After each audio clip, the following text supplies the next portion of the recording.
chers membres d'église, chers amis visiteurs, amis des ondes, amis des réseaux sociaux, bonsoir. Bonsoir. J'ose croire que vous avez passé une très bonne nuit et une très bonne journée, n'est-ce pas?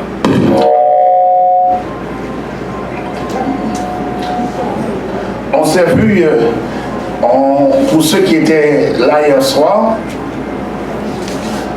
nous avons parlé, en fait, nous avons commencé à parler, le titre du sujet, le titre de notre entretien ou de notre conférence d'hier soir, c'était le dernier coup de minuit.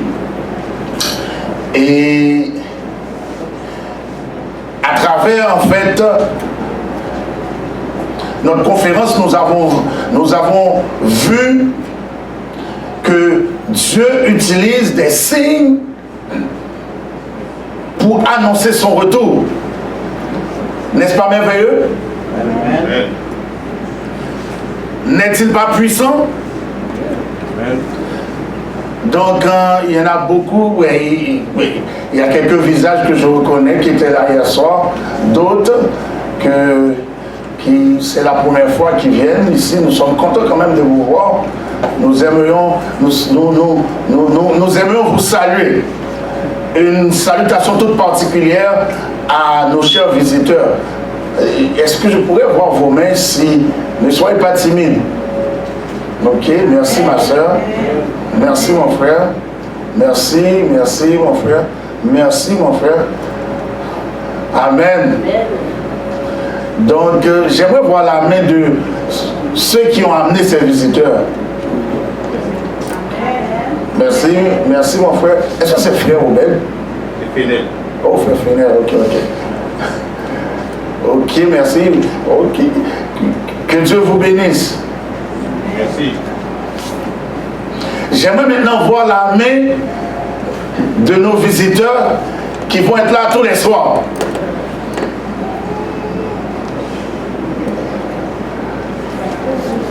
Nos chers visiteurs qui vont être là tous les soirs. J'aimerais voir vos mains. Mais que Dieu vous bénisse. Vous êtes là ici en ce soir. J'ose croire que le Saint-Esprit va faire le nécessaire. Donc je sais que vous êtes quand même pas mal préoccupés. Vous êtes dans vos activités. Vous travaillez. Ce n'est pas facile. Mais je sais que par la grâce de Dieu, malgré... Permettez-moi de vous dire quelque chose. Je sais que vous avez des préoccupations. Même si vous avez des préoccupations, il faut aller au travail. Il faut prendre soin, en fait, de votre famille, etc., etc. Mais Matthieu 6,33 dit quelque chose de très important. Matthieu 6,33 déclare: cherchez premièrement le royaume et la justice de Dieu, et toutes ces choses vous seront données par surcroît. Qu'est-ce que ça veut dire? Ça veut dire que si vous cherchez la présence de l'Éternel, même si je sais que vous avez, Dieu le sait aussi. C'est lui qui a dit il a dit dans Psaume 24, à l'Éternel la terre et ce qu'elle renferme, le monde et ce qu'il habite. Et ensuite il est dit aussi dans la parole de Dieu, l'or et l'argent appartiennent au Seigneur. L'or et l'argent appartiennent au Seigneur. En d'autres, et pourquoi je vous dis ça, c'est que Dieu sait que vous avez besoin de travailler. Au contraire, c'est lui qui a établi le travail dans le jardin d'Éden. Mais en même temps, il vous dit que lorsque vous vous souciez d'étudier sa parole, d'évoquer son nom, d'amener des amis, même nos amis, d'amener d'autres amis, il prendra soin du reste. Est-ce que vous savez ce que je dis là? Lorsque vous faites un choix pour le Seigneur, vous décidez de servir l'Éternel avec joie, de toute votre force, vos cœurs, le Seigneur va déverser sur vous ses plus riches bénédictions. Donc, mon point jusqu'ici, c'est que faites tout ce qui dépend de vous pour être là tous les soirs. Parce que nous vivons à la fin des temps, nous avons besoin de comprendre la parole du Seigneur. Comme nous l'avons vu hier soir, donc le dernier coup de minuit, c'était le titre qui parlait des signes des temps. Dieu, effectivement, il donne des signes, des indices qui annoncent son retour. Et actuellement, nous sommes vraiment... Jésus est sur le point de retourner. Il n'y a pas à sortir de cela. On l'a vu. Pas mal de signes, tremblement de terre hier soir. On a vu quoi d'autre? On a vu famine. Et comme on l'avait dit hier soir, pour ceux qui n'étaient pas là, peut-être qu'on vit au Canada, un pays riche, on sent le confort. On ne sent pas le besoin, tout comme Jésus l'avait dit, comme au temps de Noé. Les gens ne se doutaient de rien. Aujourd'hui, les gens ne se doutent de rien. On est au Canada, ça va bien. Et permettez-moi de vous dire quelque chose. Les statistiques démontrent que dans les pays en voie de développement, lorsqu'on prêche, il y a beaucoup de gens qui se donnent à Jésus. Et les recherches démontrent que pourquoi? Souvent, les gens, ils ont moins de préoccupations que ceux qui sont dans les grands pays riches. Ils ont peut-être moins de confort matériel. Ce qui fait qu'ils ont peut-être moins de préoccupations qui interfèrent dans leur relation avec Dieu. Ce qui fait que ces gens sont plus à l'écoute du Seigneur. Et nous autres, lorsque nous entrons dans les pays riches comme ça, il y a tellement de choses qui interfèrent dans nos vies, fait que les gens n'ont pas de temps pour Dieu. Bien-aimés dans le Seigneur, permettez-moi de vous dire ceci. Amis des ondes, amis des réseaux sociaux, soyez des nôtres à tous les soirs. Car la parole, il faut étudier la parole de Dieu, car nous vivons effectivement à la fin des temps. Bientôt, le Seigneur va venir pour établir son royaume. Voyons un des signes, avant d'entrer dans notre sujet pour ce soir, voyons un des signes. 2 Timothée 3, 1 à 5 et le verset 13. 2 Timothée 3, est-ce que la technique va nous suivre? 2 Timothée 3, 1 à 5 et ensuite verset 13. Vous y êtes? On peut peut-être attendre la technique qui va projeter ça pour nous sur l'écran. Sachez que dans les derniers jours, il y aura des temps difficiles, car les hommes seront quoi? Égoïstes, amis de l'argent, quoi? Fanfarons, quoi d'autre? Hautains, blasphémateurs, rebelles à leurs parents, ingrats, irréligieux, insensibles, quoi d'autre? Calomniateurs, quoi d'autre? Cruels, et l'Église dit, ennemis des gens de bien, traîtres, emportés, enflés d'orgueil, aimant le plaisir plus que Dieu. Verset 5. Ayant l'apparence de la piété, mais reniant ce qui en fait la force, éloigne-toi de ces hommes-là. Et le verset 13 déclare: mais les hommes méchants et imposteurs avanceront toujours plus dans le mal, égarant les autres et égarés eux-mêmes.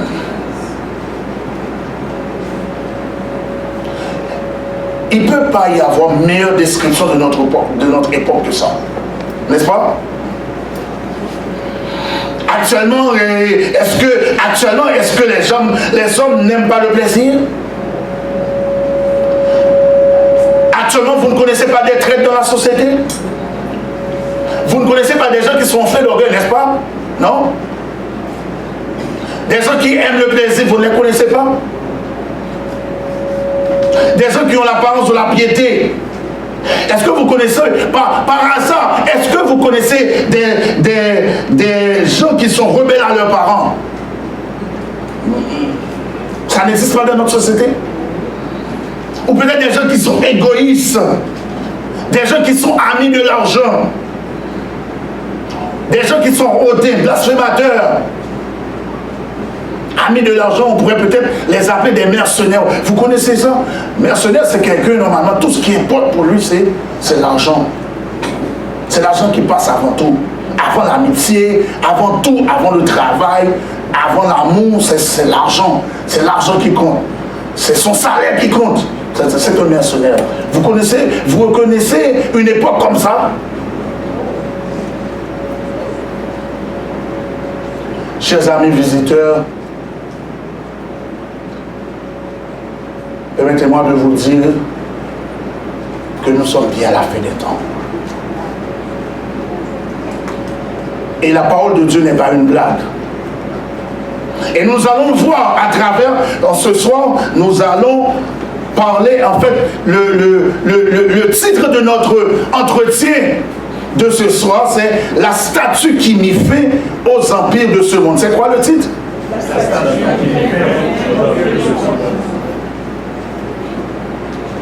Quel est le titre? Quel est le titre? La statue qui mit fin aux empires de ce monde.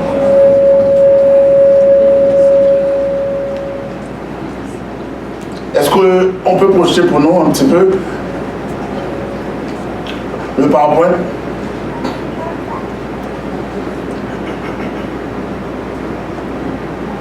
Nous allons parler, en fait, nous allons entrer tout à l'heure dans le chapitre 2 du livre de Daniel. Au début. Je ne sais pas si vous voyez bien. Le livre de Daniel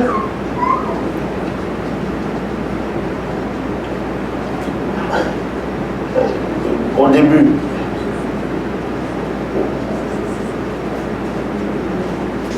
Oh, ok, c'est correct. Non, mais descends un petit peu. Je ne sais pas si je peux le contrôler moi-même. Non.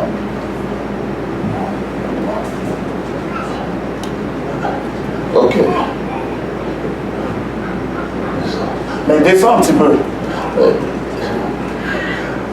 C'est la technologie, hein.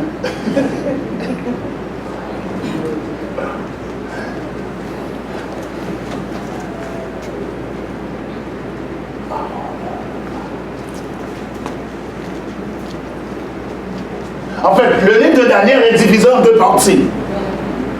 Nous allons parler en fait du chapitre 2 tout à l'heure. Mais je m'en voudrais de ne pas vous mettre dans le bain, dans le contexte. Qu'est-ce que Daniel, vous allez voir que Daniel se trouve à Babylone, mais comment se fait-il qu'il se trouve à Babylone? Le livre de Daniel se divise en deux parties. La première partie, c'est ce qu'on appelle la partie historique. La deuxième partie, Daniel 1 à 6, la partie historique. La deuxième partie, ou peut-être la deuxième section, nous avons les chapitres 7 à 12. Chapitre 1 qui parle de l'éducation de Daniel, et je sais que vous êtes habitués avec ce livre, ses amis captifs à Babylone. Le deuxième chapitre, nous allons voir ce soir, le premier rêve du roi Nebuchadnezzar, interprétation par Daniel. Chapitre 3, les amis de Daniel, délivrés de la fournaise ardente. Le second, chapitre 4, le second rêve du roi Nebuchadnezzar, interprété et réalisé. Chapitre 5, le festin du roi Belshazzar, suivi de la chute de Babylone. Et chapitre 6, Daniel délivré de la fosse au lion. Malgré, effectivement, qu'on dit que c'est la section historique, mais dans cette section, il y a quand même de la prophétie. Mais c'est une prophétie, c'est des prophéties tout au moins.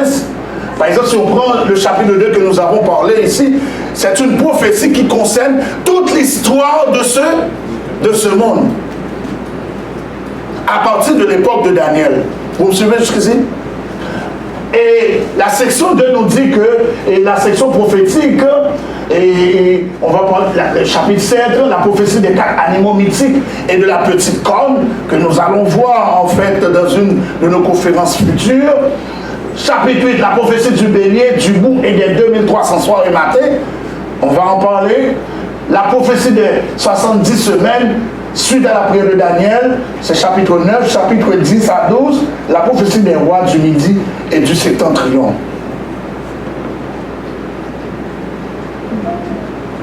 Tout à l'heure, hier, je vous en souviens, je vous avais dit que Dieu utilise le processus de révélation progressive. Ok? La prophétie de Dieu, ça va étape par étape, jusqu'à la fin du monde. Et si on fait un petit résumé, la prophétie est source de vérité. Dieu nous demande d'étudier la prophétie. Vous avez les textes ici. Habakkuk 2, versets 2 et 3. La prophétie nous aide à nous préparer pour l'avenir. Hébreux 11, verset 7. La prophétie est maintenant décelée. Apocalypse 22, verset 10. La prophétie nous aide à mieux connaître Jésus-Christ. Jean 5, verset 39. La prophétie nous aide à mieux comprendre le plan de salut que Dieu nous offre. Romains 15, verset 4, 2 Timothée 3, 15 à 17. Et la prophétie et le retour de Jésus-Christ est pour très bientôt, selon normalement les études prophétiques. Et Apocalypse 22, 7, verset 20.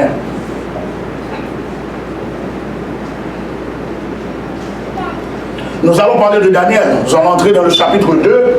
Daniel quoi? Daniel est né en 623. Mais c'est les recherches qui ont démontré que les spécialistes ont découvert que il est né aux alentours de 623. En 605, Daniel est captif à Babylone. Il étudie pendant 3 ans. Daniel Ier. Il avait quel âge? 18 ans. En 602, nous sommes avant Jésus-Christ. Jésus n'était pas encore venu. Jésus n'était pas encore né. En 602, on a eu le songe de la statue de Daniel. Daniel 2, que nous allons voir tout à l'heure. Daniel avait quel âge? Il avait 21 ans. En 693, les trois compagnons de Daniel de la fournaise ardente, Daniel 3. Daniel avait 30 ans et 669, le songe du grand qui parle du songe de Daniel, et Daniel 4 qui parle du songe du grand arbre, Daniel avait 54 ans. En 650, toujours avant Jésus-Christ, Daniel avait 73 ans. Parce que avant Jésus-Christ, pour nos amis visiteurs, on comptait à reculons. C'est à partir de Jésus, la naissance de Jésus, on commence à compter 1, 2, 3, 4, 5, 6, 7, 8. Avant, on comptait à reculons. C'était 9, 10, 9, 8, 7. Ok? C'est comme ça qu'on comptait. C'est pourquoi vous voyez que les dates, ça va en décroissant. 648, vision de Daniel 8, Bélier et Bourg, il avait 75 ans. Prière de Daniel, 9, 85 ans. Vision de Daniel en 658, 633. On nous dit que la fosse au lion, ça se situe entre 538 et 533. Daniel avait entre 85 et 90 ans. Il n'avait pas encore 90 ans. Et en 633, Daniel est mort. Daniel est mort aux alentours de quel âge? Aux alentours de 90 ans. Quels sont les rois de Juda? Avant, normalement, d'entrer dans le chapitre que nous allons étudier tout à l'heure, nous allons étudier le chapitre 2 de Daniel. Il y avait les rois de Juda. C'était les derniers rois de Juda. On a 640, 609, aux alentours de 640, 609, Josias. Après 609, la même année 609, Joachaz. Et 609, 698, Joachim, 698, 697, Joachim, 697, 586, Sédécias. Lui, il faisait ce qui est bien aux yeux de l'Éternel. Josias, nous allons voir tout à l'heure. Si vous pouvez regarder 2 Chroniques 36, verset 2 Chroniques 33, les chapitres 33, 34, ça parle un peu de Josias. Il faisait ce qui est bien. La Bible dit qu'il marchait droit devant le Seigneur. Oh, j'entends rien.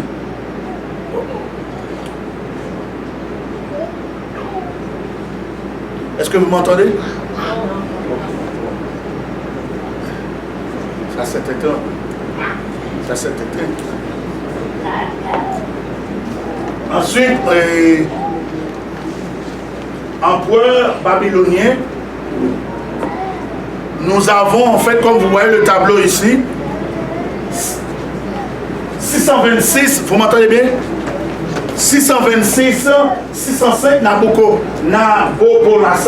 605, 562 Nabucodonosor 2, 562, 560 Avel Marduk, toujours nous sommes avant Jésus-Christ. 660, 556 Négal Chaoutsu, avant Jésus-Christ. 556, 556 Labashi Marduk, 556, 539 Nabonide, 550, 539 Balthazar. En fait, c'était des empereurs.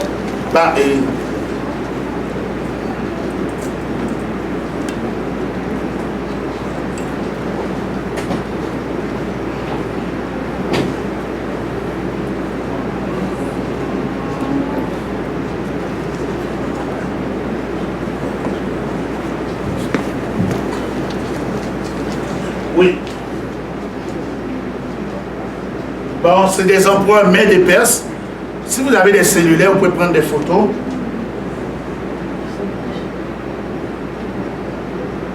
Les années, comme nous allons voir tout à l'heure, le peuple d'Israël, normalement, le peuple d'Israël, selon les spécialistes, était resté captif à Babylone pendant environ 70 ans, de 605 à 535 avant Jésus-Christ. La première déportation a eu lieu en 605 sous Joachim, la deuxième déportation sous Joachim et la troisième déportation du peuple juif sous Sédécias. Vous me suivez jusqu'ici? Ok, et Nebuchadnezzar en fait régnait de 605 à 562, comme vous pouvez le voir ici, et il est mort aux alentours de 562. Il est mort, on pense que Nebuchadnezzar est mort aux alentours de 67 ans, lorsqu'il avait environ 67 ans.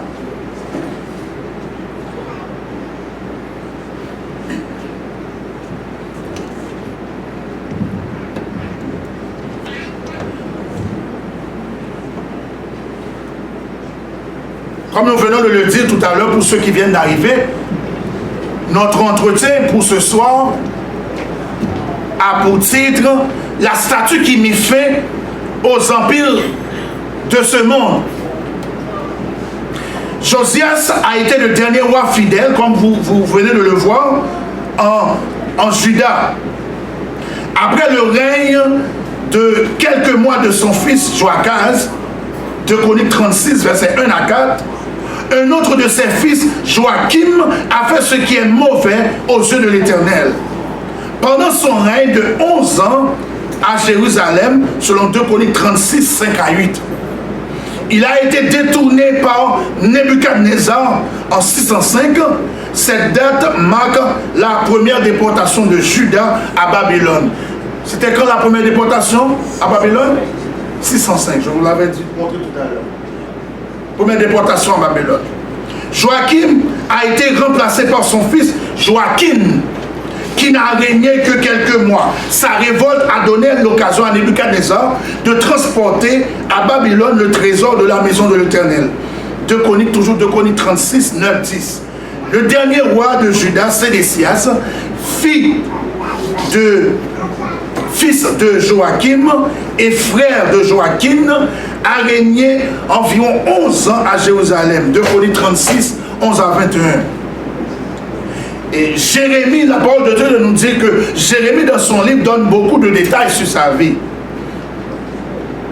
Bien que moins impie que son père, il a néanmoins contribué à perpétuer le mal au milieu du peuple de Dieu.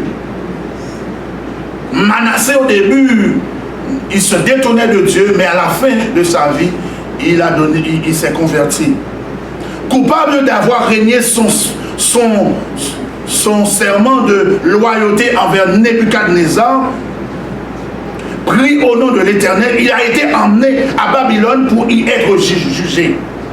La maison de Dieu et la ville de Jérusalem ont été alors brûlées par le fer, par le feu, après que tous les trésors de l'Éternel eurent été transférés à Babylone. Nous avons toujours 2 Chroniques 36, verset 18-19. C'est la 3e phase de la déportation, aux alentours de 586. Bien-aimés, chers amis visiteurs, le livre de Daniel commence à la première phase de la déportation. Daniel 1er, 1-2. Nous sommes en l'an 605 avant Jésus-Christ et Nebuchadnezzar, roi de Babylone, vient d'agrandir son empire par plusieurs conquêtes successives, dont la ville de Jérusalem, capturant de nombreux juifs, parmi lesquels se trouve le prophète Daniel. Selon Daniel 1er, Nebuchadnezzar eut des songes à la seconde année de son règne. Est-ce qu'on peut projeter pour nous la technique? Daniel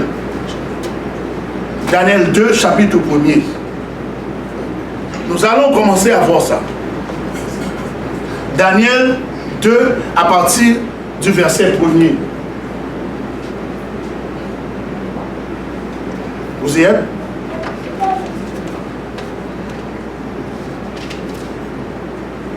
La 3e année du règne de Joachim, roi de Juda, excuse-moi, c'est chapitre 2. La seconde année du règne de Nebuchadnezzar, Nebuchadnezzar eut des songes. Il avait l'esprit agité et ne pouvait dormir. Parce que à cette époque, qu'est-ce qui se passait? Lorsque les rois de l'Antiquité avaient des songes, c'est que normalement, ils pensaient que des dieux voulaient leur communiquer quelque chose. Souvent, ils pensaient que à travers des songes, à travers des rêves, les dieux sont venus leur parler. Et Nebuchadnezzar, la parole de Dieu nous a dit, nous allons voir tout ça tout à l'heure, Nebuchadnezzar a eu des songes, mais il s'est réveillé le lendemain, il ne s'en souvient pas de ses songes. Verset 2, le roi fit appeler.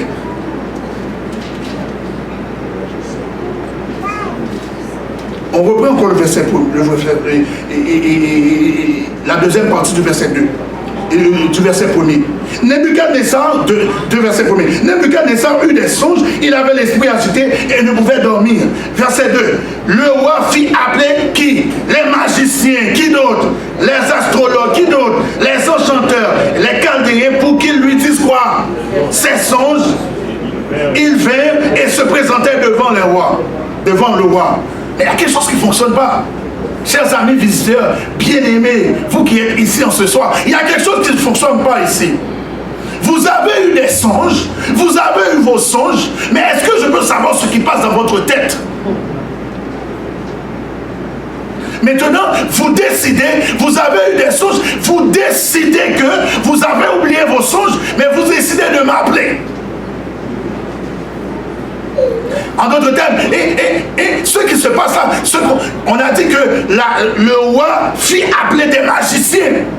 Ça veut dire qu'il y a des magiciens dans le royaume, ou peut-être des astrologues dans le royaume, des enchanteurs dans le royaume, des chaldéens qui prétendent lire la pensée de l'homme. Est-ce que vous me suivez jusqu'ici? Bien-aimés, chers amis des autres, amis visiteurs, il y a des magiciens, il y a des astrologues, des enchanteurs, des chaldéens qui prétendent lire la pensée des hommes. Demain, vous savez le titre du sujet, le titre de notre entretien de demain soir, ça va être la tromperie du spiritisme. Demain, je vais vous parler du spiritisme. Je vais vous parler des sens occultes. Le roi a eu des songes. Il fit appeler des magiciens. Il fit appeler des astrologues. Il fit appeler des chaldéens. Parce que le roi n'a pas pu se souvenir de ce qu'il avait rêvé. Et verset 4 nous dit quoi? Les Chaldéens répondirent au roi en langue araméenne, ô roi quoi? Vis éternellement, dis le songe à tes serviteurs et nous en donnons l'explication.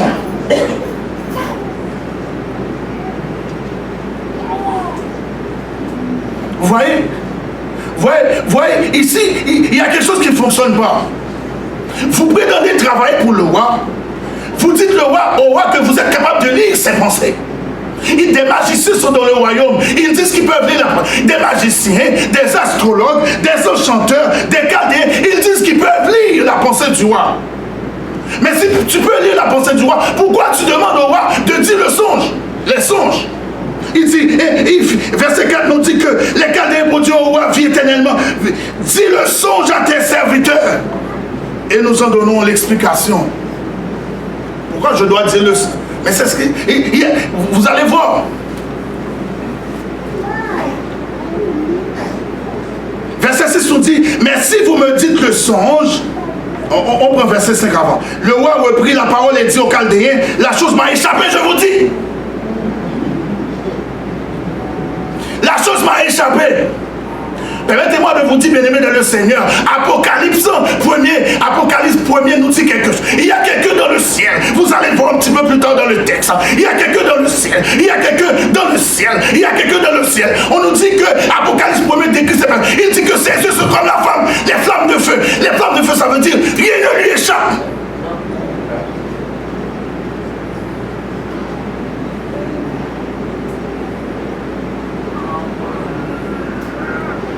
Le roi dit, verset 6, le roi dit, je vous dis, la chose m'a échappé. Mais s'il y a quelque chose qui peut échapper aux êtres humains, l'Apocalypse 1 nous dit qu'il y a quelqu'un, et son nom, et on dit que son nom c'est Jésus de Nazareth. Lui, ses yeux sont comme les flammes de feu, rien ne peut lui échapper.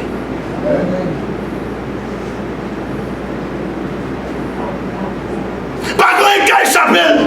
Le roi dit, le roi fit appeler les enchanteurs, les astrologues, les Chaldéens, les magiciens. Il dit comme ça, moi j'oublie les rêves là, j'oublie les songes, ou peut-être j'oublie le songe. Est-ce que vous pouvez me le rappeler ou me les rappeler? Il dit au roi, dites le songe. La bonne explication.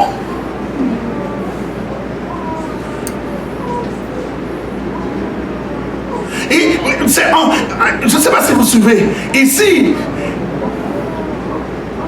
il y a une sorte de déséquilibre ici. Il y a quelque chose qui ne fonctionne pas. Le rôle de ces Chaldéens, de ces enchanteurs, de ces magiciens, c'est de lire la pensée du roi. Regardez, verset 6 nous dit, mais si vous me dites le songe et son explication, vous devez lire avec moi, vous recevrez de moi des dons et des présents et de grands bonheurs. Mais c'est pourquoi dites le songe et son explication. Verset 8. Verset 8 dit quoi? Le roi reprit la parole et dit, je m'aperçois en vérité que vous voulez gagner du temps parce que vous voyez que la chose m'a échappé.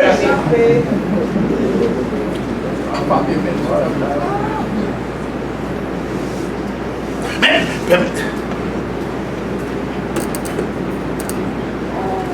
je comprends Nebuchadnezzar.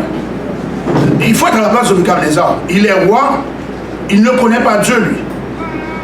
On lui dit qu'il y a des êtres humains comme lui qui peuvent lire dans ses pensées. Qu'est-ce qu'il a fait? On nous dit que ces êtres humains, la Bible nous dit, on les appelle des enchanteurs, on les appelle quoi? On les appelle des Chaldéens, on les appelle des magiciens, on les appelle de quoi? Des Rougans, on les appelle de quoi? Pour ceux qui sont nés ici, ils ne savent pas c'est quoi Rougan. C'est pas, on les appelle quoi? Des médiums, on les appelle comment? Des diseuses de bonne aventure, quoi? C'est ça? On les appelle comment? Des chasseurs de fantômes. Chasseurs de fantômes? Quoi d'autre? Des voyants. Des voyants? On les appelle quoi? Bien-aimés dans le Seigneur. Mesdames et messieurs, Seigneur, soyons réalistes, soyons sérieux. Nebuchadnezzar n'a pas tort, hein? Regardez, comprenez bien, nous vivons dans un monde complètement païen. Il ne connaît pas Dieu. Mais on lui dit qu'il y a des enchanteurs, on lui dit qu'il y a des chaldéens, on lui dit qu'il y a des voyants, des médiums, des ougans, des loups-garous, je ne sais pas, hein? Des bongos. Je ne sais pas s'il y a des gens qui nous écoutent à travers les ondes, qui ne sont pas habitués avec ces mots. Moi, je ne sais même pas c'est quoi non plus. Bongos. On dit que c'est des voyants. Mais je peux comprendre Nebuchadnezzar, on lui dit que ces gens peuvent lire dans ses pensées. Mais si tu peux lire dans mes pensées, je te paye pour lire dans mes pensées. Je te paye pour me donner des conseils. Je te paye pour interpréter mes affaires. Maintenant, j'ai eu des songes, j'ai eu un songe et je ne m'en souviens pas de ce songe. Tu dois me le rappeler. Mais dans le Seigneur, verset 8, le roi reprit la parole. Aidez-moi s'il vous plaît. Le roi reprit la parole et dit, je m'aperçois en vérité que vous voulez gagner du temps parce que vous voyez que la chose m'a échappé. Verset 9, si donc vous ne me faites pas connaître le songe, la même sentence vous à tous, vous voulez vous préparer à me dire des mensonges et des faussetés en attendant que les temps. C'est pourquoi dites-moi le songe et je saurai si vous êtes quoi capable de me donner l'explication. Wow. Les yeux du roi commencent par s'ouvrir. Il y a un dicton qui dit en créole, c'est l'homme malade pour qu'on nous remette ça. Ouais. L'homme passé maladie pour qu'on nous remette là, nous bon.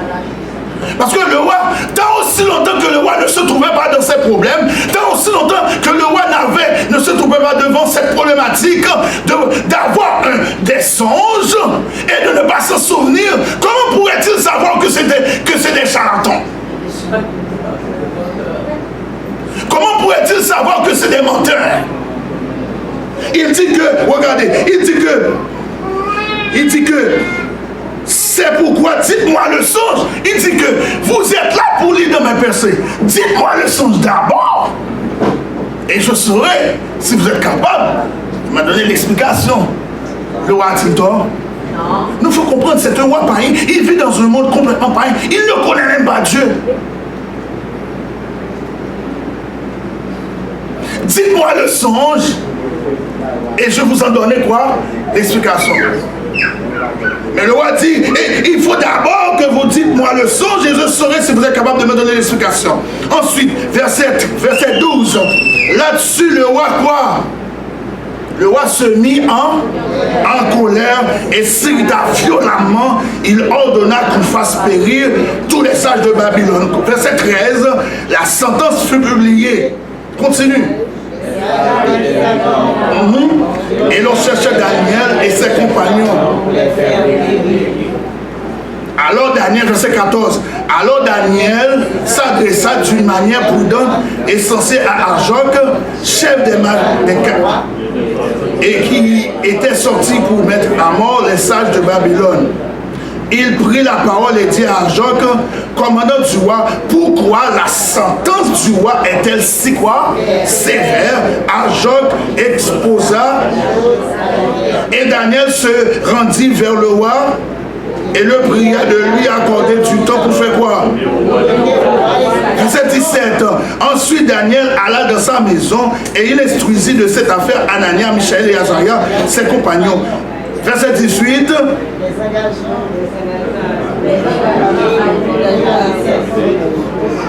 Afin qu'on ne fît pas périr Daniel et ses compagnons avec le reste des sages de Babylone. Verset 19.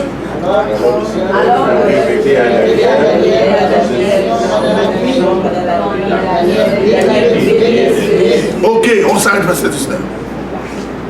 Vous savez qu'est-ce qui s'est passé? Le roi fit appeler tous ses voyants de notre société actuellement. Il suffit d'ouvrir la télé actuellement. Allez, ouvrez la télé, vous allez voir tous ces voyants, hein, tous ces enchanteurs, ces magiciens, ces magiciennes, tous ces gens qui disent qu'ils peuvent voir ton avenir.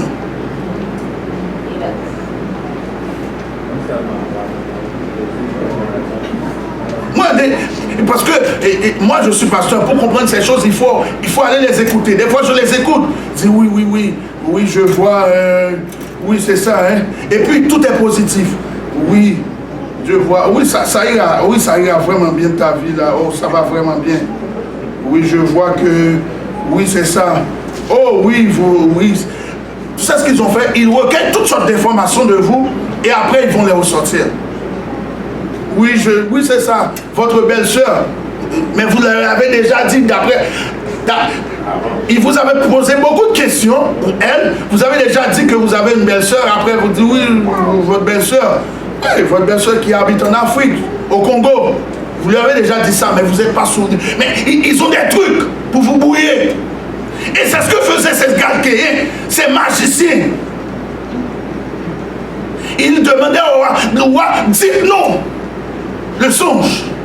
Et nous allons vous en donner l'explication. Oh, dans ce royaume se trouvait, comme nous l'avons vu tout à l'heure, se trouvait Daniel et 3 de ses compagnons. Pourquoi? Qu'est-ce qui s'est passé? C'est qu'à l'époque, Nebuchadnezzar, lui, qu'est-ce qu'il faisait? Babylone était devenu effectivement, vraiment, était devenu un empire puissant. Et pour solidifier en fait leur empire, ils continuaient à la conquête d'autres pays. Quand il arrive, même Jérusalem est tombé. Juda, Jérusalem est tombé sous l'emprise du royaume babylonien. Et lui, qu'est-ce qu'il faisait? Il choisissait parmi l'élite de Juda, il choisissait parmi l'élite des gens qui étaient très intelligents, des gens qui étaient instruits pour pouvoir venir travailler dans son royaume. Et c'est ainsi que Daniel et 3 de ses compagnons et d'autres, il y en avait d'autres, hein? La Bible nous parle de Daniel et ses 3 de ses compagnons, hein? Mais il y en avait d'autres. Mais la Bible se concentre sur ces 4 personnages-là et sur beaucoup plus Daniel. Et Daniel qui était là à la cour du roi, si vous avez du temps, vous pouvez lire le chapitre 1er chez vous. Daniel qui était là à la cour du roi, on fit appeler aussi Daniel parce que Daniel a été instruit, Daniel a reçu la formation pour pouvoir quoi? Pour pouvoir donner des conseils au roi. On fit appeler aussi Daniel. Daniel est allé dire à ses compagnons, voici, il y a une menace de mort.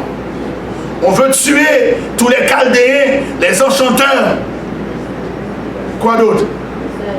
Les magiciens, les voyants et tout ce que vous pouvez imaginer. Et on veut nous tuer. Mais malgré que Daniel, la parole de Dieu nous dit que nous allons voir tout à l'heure, malgré que Daniel et ses compagnons étaient là à la cour du roi, mais c'est des gens qui servaient Dieu. Ils travaillent dans le gouvernement, certes. Mais c'est des gens qui ne voulaient pas, malgré qu'ils travaillent au gouvernement, mais c'est des gens qui faisaient attention, qui ne se mêlaient pas dans toutes sortes de choses. Aujourd'hui, nous avons beaucoup de chrétiens qui travaillent dans le gouvernement canadien. Hein? Il y a le gouvernement provincial, il y a le gouvernement fédéral, il y a beaucoup de chrétiens qui travaillent dans le gouvernement, c'est bien. Ils aident le pays, ils contribuent. Mais même si vous travaillez au gouvernement, vous devez toujours être un mot. Et Daniel était là. C'est facile. Lorsque vous êtes entouré de gens qui ne connaissent pas Dieu, lorsque vous êtes entouré de non-chrétiens, lorsque vous êtes entouré des gens qui n'ont aucune relation avec Dieu, c'est facile de se laisser influencer. C'est ce que Dieu, et c'est ce que Dieu reprochait toujours et au peuple d'Israël. Il dit au peuple d'Israël, je vais vous donner la terre promise, vous allez être canarans, mais ne vous laissez pas influencer par les peuples et vos voisins. Les peuples qui vous environnent, ne vous laissez pas influencer par ces peuples. Oui, je comprends. c'est facile à l'école. Nous fréquentons une des écoles où tous nos amis ne sont pas des chrétiens. Ils ne connaissent pas Dieu. C'est facile de se laisser assimiler. Et même dans le Seigneur, la parole de Dieu de nous dire que lorsque cette sentence de mort est parvenue aux oreilles de Daniel, il appela ses compagnons. La Bible nous dit que, verset 17, Daniel alla dans sa maison et il instruisit de cette affaire Anania, Michaël et Azaria, qui étaient ses 3 compagnons. Et qu'est-ce qui s'est passé? Lorsqu'ils se sont mis en prière, qu'est-ce que Dieu a fait? Verset 19. Verset 19 nous dit, alors le secret leur fut révélé à Daniel dans une vision pendant la nuit. Mais verset 18 nous dit que les engageants, Daniel engagea, ça veut dire que Daniel engagea ses 3 compagnons et Anania, Michaël et Azaria a imploré la miséricorde de Dieu des cieux afin qu'on ne fît pas périr Daniel et ses compagnons avec le reste des sages de Babylone. Qu'est-ce qu'il a dit? Avec le reste des sages de Babylone. Permettez-moi de vous dire quelque chose. Lorsque vous avez des problèmes, lorsque vous avez des difficultés, lorsque tout paraît noir dans votre vie, nous vivons dans des temps difficiles, on l'a vu tout à l'heure, dans 2 Thessaloniciens, 2 Timothée, nous avons vu ça tout à l'heure. Lorsque tout est difficile dans votre vie, c'est facile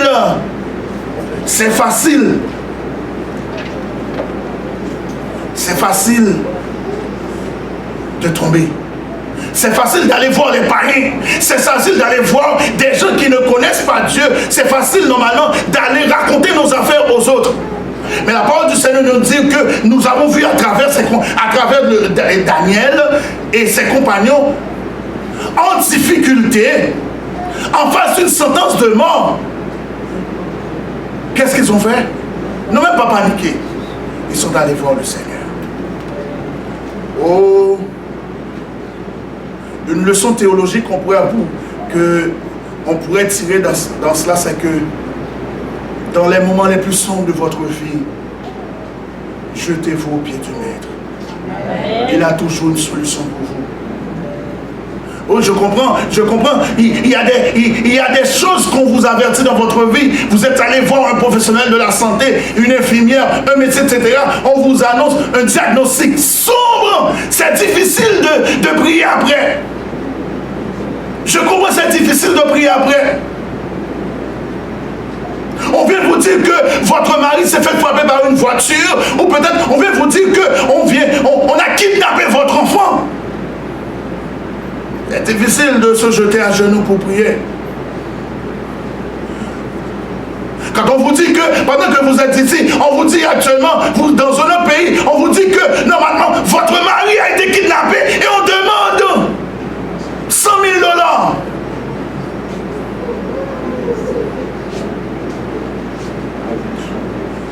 La première chose qu'on a toujours tendance à faire, on dit que votre mari ou votre enfant, votre femme a été kidnappée, on demande 100 000 $. La première chose que vous avez tendance à faire, c'est prendre votre téléphone tout de suite, n'est-ce pas? Quoi? Qu'est-ce qui est arrivé? Dernièrement, j'étais en Floride lorsque le gouvernement haïtien, lorsqu'ils ont augmenté le prix de l'essence. Et puis j'ai entendu, il y avait pas mal de choses. Les gens ont cambriolé toutes sortes de choses. Et là où j'étais, la madame avait son frère là-bas. Qu'est-ce qu'elle faisait? La première chose, et là, lorsqu'on lui a envoyé ça sur WhatsApp, à travers WhatsApp, pour lui dire qu'est-ce qui se passe en Haïti, la première chose qu'il a fait, elle a pris son téléphone. Oh! C'est un réflexe normal, c'est humain.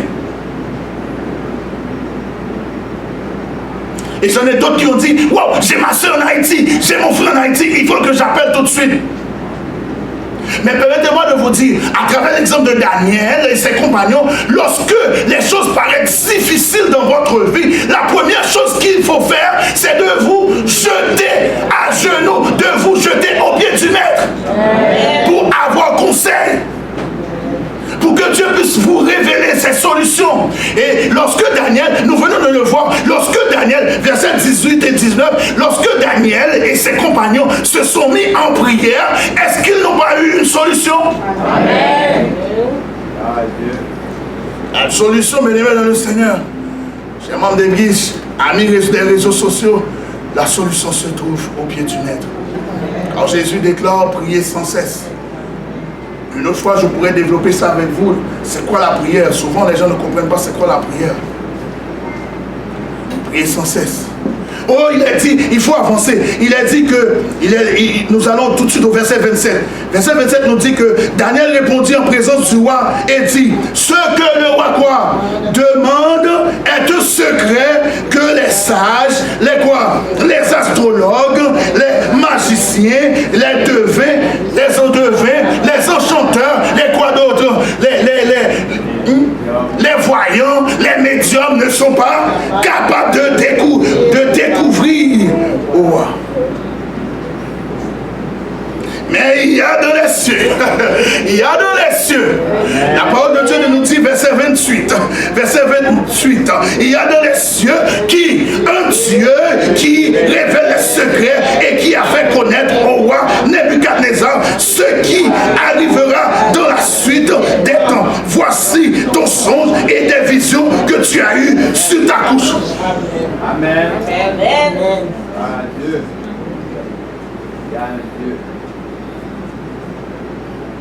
Il y a dans les cieux un Dieu qui est capable de révéler les secrets. Qui est capable de révéler les secrets?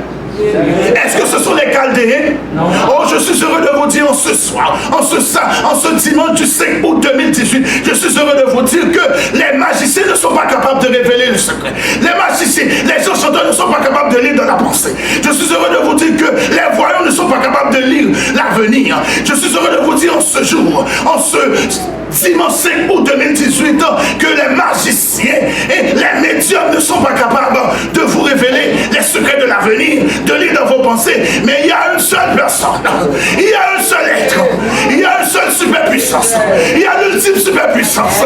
Son nom c'est qui? Son nom c'est Jésus de Nazareth. Il est capable de lire dans les pensées, il est capable de lire dans ton cœur, il est capable de lire toutes les fibres, toutes les fibres de tes neurones, il est capable de lire. Actuellement, tout ce qui se passe dans tes pensées actuellement, Dieu est capable de les lire.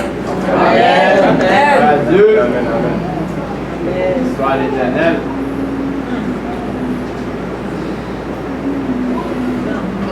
Le roi fit chercher les magiciens. Le roi fit chercher les Chaldéens, les enchanteurs, les voyants, les médiums.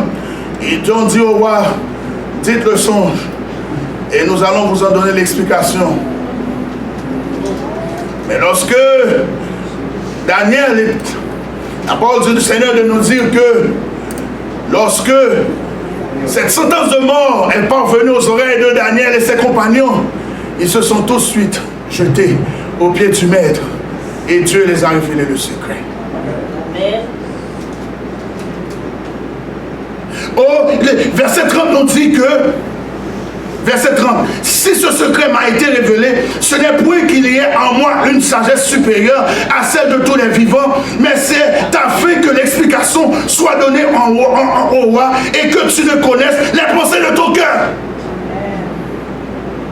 Écoutez ce qu'il a dit. Il dit que si ce secret m'a été révélé, ce n'est point qu'il y ait en moi une sagesse supérieure à celle de tous les vivants. C'est ça qu'il a dit, que si ça m'a été révélé,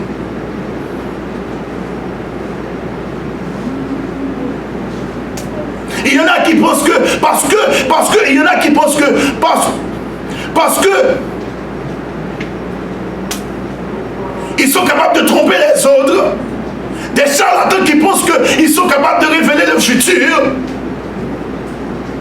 ils pensent qu'ils sont quelque chose. Mais pourtant ce sont des trompeurs.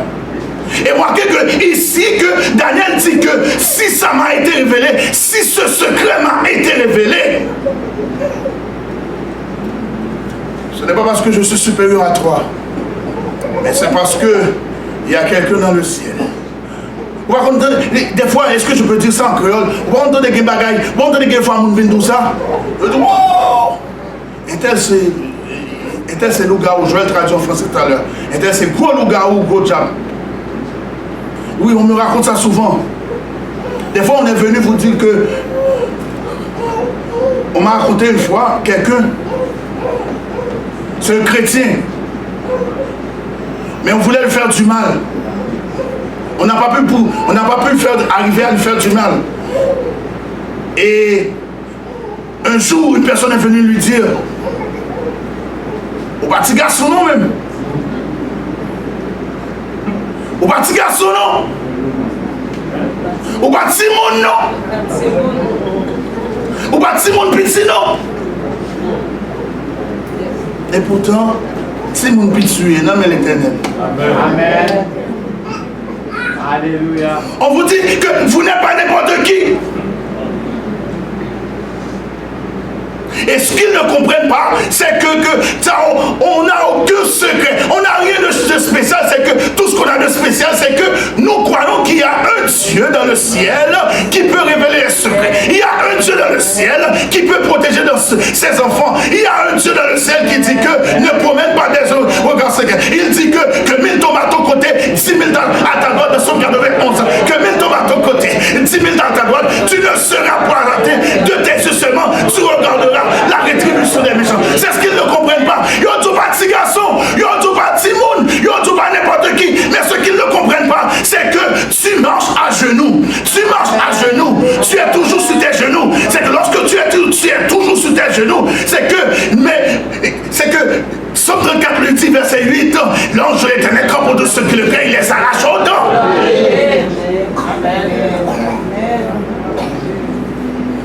Tu marcheras sur le lion et sur l'aspic.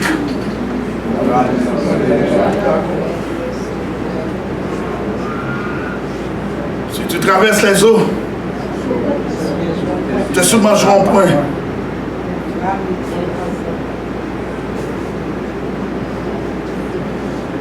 Si tu traverses le feu, tu ne te brûleras point. Et la flamme ne t'embrasera pas. C'est ce qu'il comprend. C'est ça, c'est ça. Il dit que si ce secret m'a été révélé, ce n'est point qu'il y ait en moi une sagesse supérieure à celle de tous les vivants, mais c'est fait que l'explication soit donnée au roi. Des fois, Dieu laisse les autres. Des fois, Dieu laisse les autres d'essayer de vous menacer. Et il vous dit que c'est parce qu'après, ils doivent venir témoigner. Il y en a beaucoup qui se sont convertis comme ça. Ils doivent venir témoigner pour dire que j'ai tout essayé pour vous détruire. Ou bâtiment, non.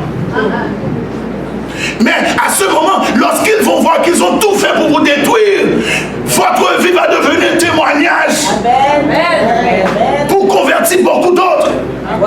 Beaucoup de gens se sont donnés parce qu'ils ont tout essayé de faire. Ils ont tout essayé pour vous détruire. Mais la parole de Dieu, les promesses de Dieu sont certaines et véritables. Et que la promesse de Dieu compte de dire, comme dans le verset 11, on vient de le dire, que 1000 tombent à ton côté, 10 000 à ta droite, tu ne seras pas atteint. Et le fait que tu n'as pas été atteint, parce qu'ils ont atteint beaucoup d'autres. Ils ont atteint beaucoup d'autres. Ils ont atteint beaucoup de jeunes femmes. Ils ont atteint beaucoup de jeunes hommes. Ils ont atteint beaucoup d'enfants. Ils ont atteint beaucoup de parents. Mais lorsqu'ils sont arrivés sur les vrais adorateurs du Seigneur, sur les fidèles, sur les vrais chrétiens, et ils sont tombés sur le quoi? Sur du récif. Ils frappent un récif. Il y a un frère qui dit qu'il tombe sur le rocher. Et ce rocher représente qui? Nous allons voir tout à l'heure. Ce rocher représente. Il y a un dicton qui dit que un chrétien, c'est écrit ça encore. En beau créole, c'est comme on graine. Maïs qui non.